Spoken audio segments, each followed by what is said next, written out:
Di video kali ini, kita akan menonton film aksi yang berjudul The Expendables 3, yang dirilis tahun 2014. Tanpa banyak spoiler di awal, santuy dan nikmati sambil minum kopi. Film dimulai dengan Barney Rose dan Expendables-nya, Lee Christmas, Gunnar Jensen, dan Toll Roth mengeluarkan mantan anggota, Dr. Death, spesialis pisau, dan tim medis dari penjara militer selama pemindahannya dengan kereta. Saat mereka mengeluarkan Doc Death dari kandangnya, Doc Death segera berlari dan membunuh setiap penjaga di kereta. Setelah itu, dia mempercepat kereta hingga menabrak tembok penjara militer. Saat sedang menyelesaikan pekerjaannya, tiba-tiba Christmas menyuruh Rose untuk melupakan dan meninggalkannya. Tapi Rose menolak untuk setuju. Lalu dia menelepon Doc Death lagi untuk masuk ke helikopter. Saat Rose menunggu Dr. Death melompati pesawat, Dr. Death mengebom penjara militer lalu kabur. Kemudian, Rose merekrut Dr. Death untuk membantu mereka mencegat kiriman bom ke Panglima Perang di Somalia. Saat mereka berada di kapal, Rose meyakinkan Natal tentang dokter kematian sebagai tenaga medis yang baik dan dapat dihabiskan. Setelah itu, Dr. Death berjalan ke arah mereka saat Rose mengungkapkan bahwa dia tidak akan pulang karena mereka akan menghentikan dealer bernama Victor Min mengirimkan pengiriman bom termobarik. Rose and the Expendables bersatu kembali dengan Halle Caesar, yang mengarahkan mereka ke titik penurunan di Somalia. Setelah itu, mereka mulai memburu pemimpin di kapal sambil secara bertahap membunuh orang-orang yang berjaga.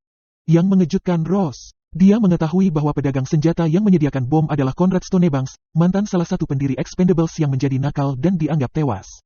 Tiba-tiba, dalam baku tembak berikutnya, Rose dan orang-orang yang bisa dibuang membunuh semua orang dan mengejar Stonebanks.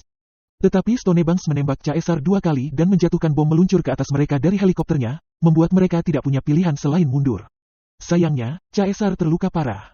Di Amerika Serikat, Rose dan para Expendables mengunjungi Caesar yang kondisinya kritis akibat ledakan. Saat berada di dalam kamar rumah sakit, Rose menjatuhkan cincin di samping mejanya untuk memberinya keberuntungan agar cepat sembuh. Setelah itu, dia meninggalkan ruangan ketika tiba-tiba Arnold mendekatinya dan mengingatkannya untuk tidak berbisnis, namun Rose menolak untuk setuju. Rose kemudian berjalan keluar dari rumah sakit. Saat Rose meninggalkan rumah sakit, agen Chia Max Drummer, manajer misi baru untuk barang habis pakai, bertemu dengannya. Drummer memperkenalkan dirinya dan memberitahu Rose bahwa Church sudah keluar dari gambar. Rose kemudian memberitahunya bahwa Church mengatakan bahwa nama targetnya adalah Victor Min.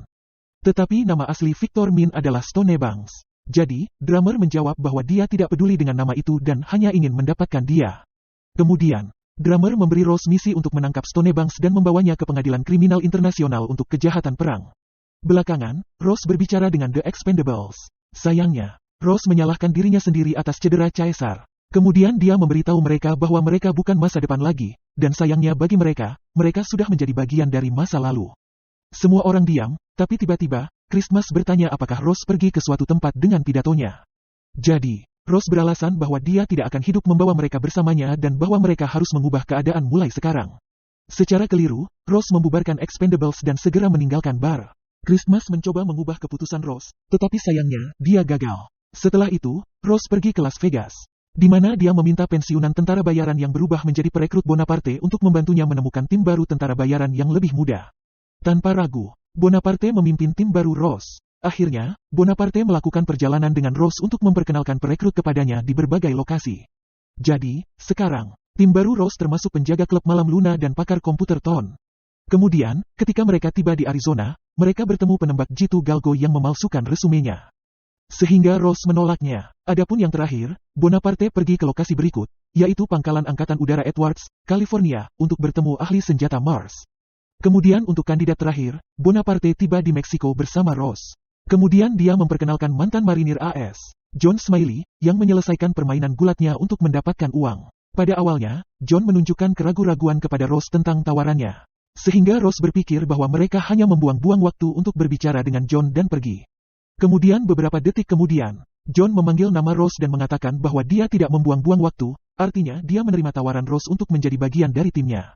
Beberapa saat kemudian, Rose menyalakan mobilnya ketika tiba-tiba Drummer berbicara di belakang dan menanyakan Rose tentang liburannya.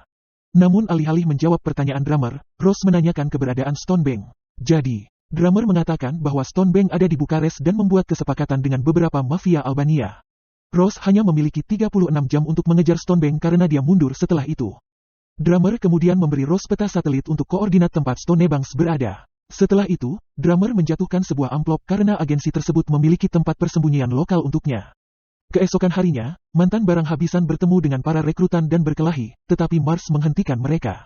Lalu dia memberitahu mereka semua bahwa itu hanya pekerjaan. Jadi, Christmas memerintahkan Expendables veteran untuk melepaskannya, tetapi sebelum mereka menghilang, John berkata mereka adalah sekelompok orang yang masih berusaha untuk menjadi rumit.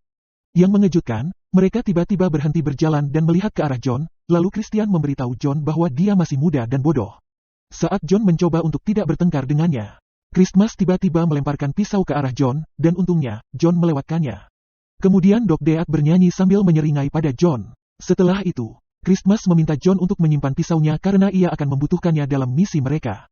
Belakangan, Ross dan para rekrutan memulai misi mereka.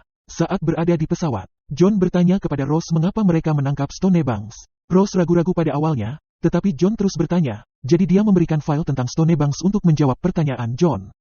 Sementara itu, mantan barang habis pakai menghabiskan waktunya sendiri saat Caesar masih memulihkan diri. Keesokan harinya, Ross dan para rekrutan memulai misi mereka dengan menempatkan diri di sebuah gedung perkantoran tempat Stonebanks tinggal. Untungnya, saat Ross memberi isyarat kepada para rekrutan untuk tampil, Stonebanks menarik perhatian mereka. Setelah itu, Ross merencanakan dengan para rekrutan tentang bagaimana mereka akan menangkap Stonebank. Jadi, Ton membagikan rencananya. Pertama, dia akan meretas server pusat jaringan keamanan, lalu membypass laser pendeteksi gerakan dan sensor biometrik. Setelah itu, dia akan mengesampingkan video pengawasan dan sistem CCTV untuk membiarkan mereka masuk. Untungnya, Ross menyetujui dan memulai misi mereka. Malam harinya, Ross dan para rekrutan menyusup ke sebuah gedung perkantoran dan harus membunuh beberapa orang saat mereka masuk.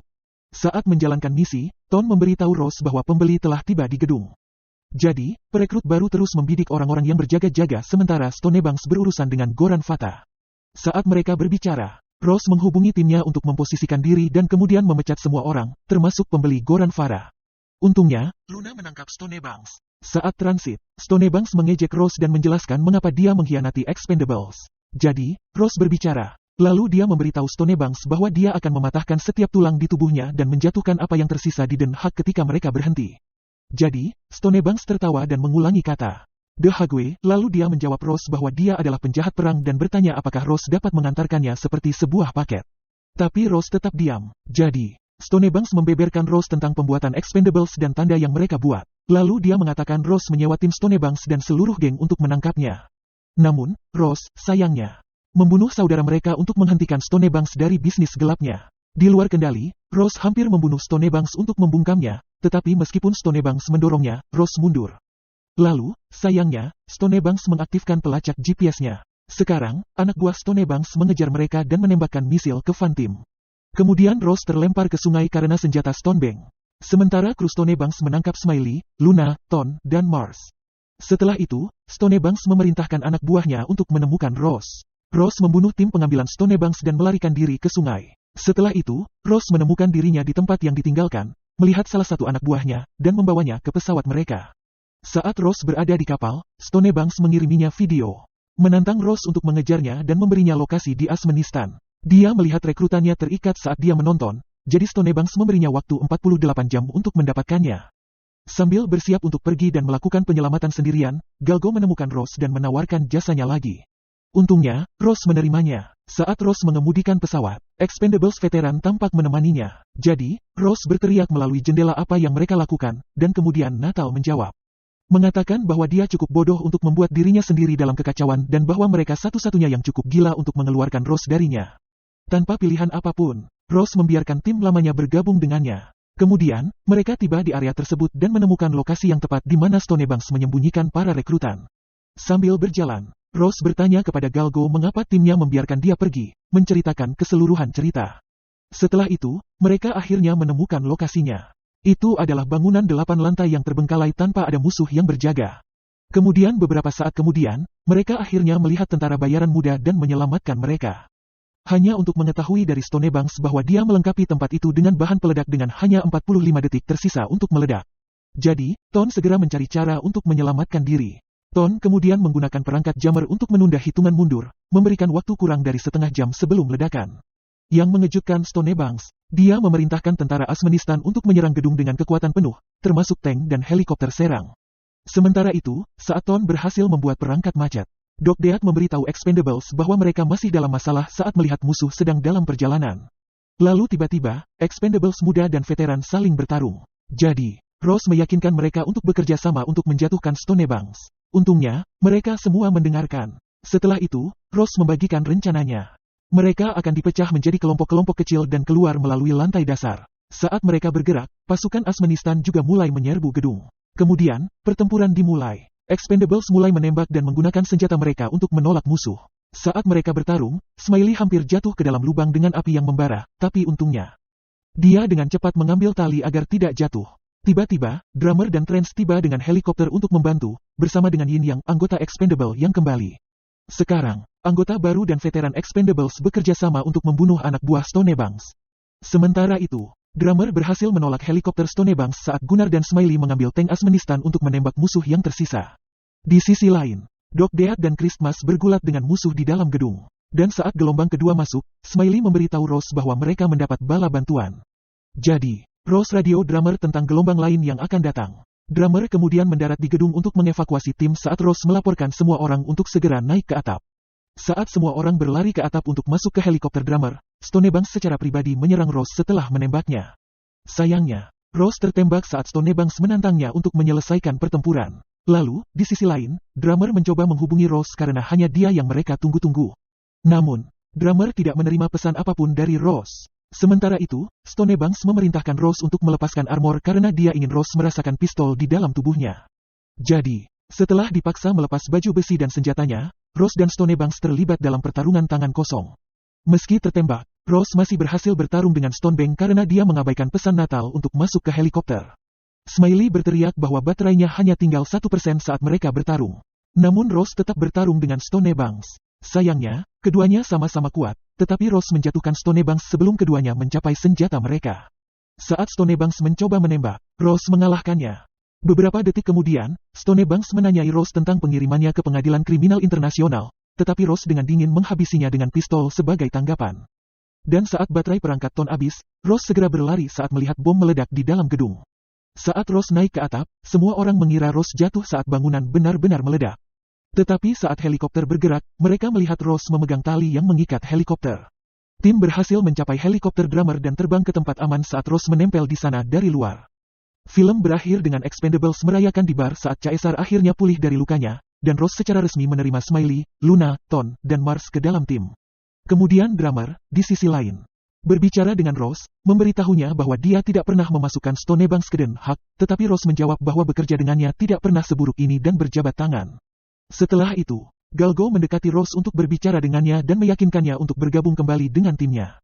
Jadi, Rose membungkamnya dan berkata, "Selamat bergabung," sebagai tanda resmi menjadi anggota tim. Tamat, terima kasih telah menonton. Wilujeng wayah kieu, hatur nuhun, dan sampai jumpa di video selanjutnya. Siluman Londok Batu.